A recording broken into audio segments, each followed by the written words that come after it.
This one's not about me. It's about my uncle and his friend. A man who, somehow, had to be buried twice. Yeah, you heard that right. My uncle grew up in a quiet town, the kind where everyone knew each other, and people didn't ask too many questions. His friend, let's call him Peter, was a little different. Charming, polite, well-dressed. But no one could ever tell how old he really was. He'd been around forever.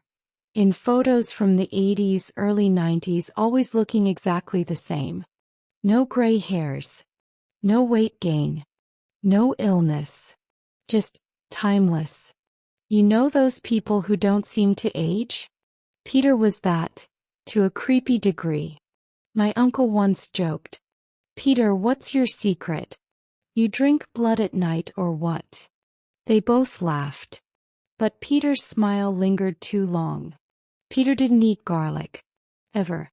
Didn't like mirrors. Too vain, he said. And he never came out during the day. He ran a late-night delivery business and claimed he had a skin condition that made sunlight painful. Fair enough. But that wasn't the weird part. The weird part was he never got sick. Not even once. Not a cold, not a fever. Not even during that viral outbreak everyone else caught. It was as if he didn't breathe the same air as us. One winter, Peter vanished. No warning. A few days later, his body was found near the riverbank. No blood, no visible injuries, just pale and cold like he'd been drained of life. They buried him. It was a small ceremony. Quiet. No family came forward. Just a few close friends and my uncle. But here's where it gets insane. 11 days later, a local farmer spotted someone walking the same riverbank, wearing the same coat Peter was buried in. At first, people assumed it was someone else. But the sightings increased. Children swore they saw him at night.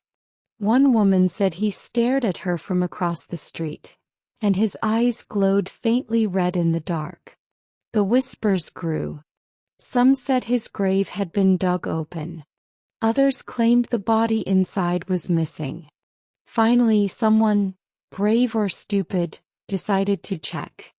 When they dug up Peter's coffin, his body was back inside. But twisted. Wrong. As if it had been moved or had moved itself. They reburied him. This time with holy rituals. Spices. And a wooden stake. Even today, some people swear they see Peter, standing at windows walking the alley near his old house. And my uncle? He doesn't talk about it anymore. He just says, whatever he was, we should have buried him right the first time. So if you ever meet someone who doesn't age, avoids the sun, and doesn't cast a shadow in photos, be polite. But don't get too close.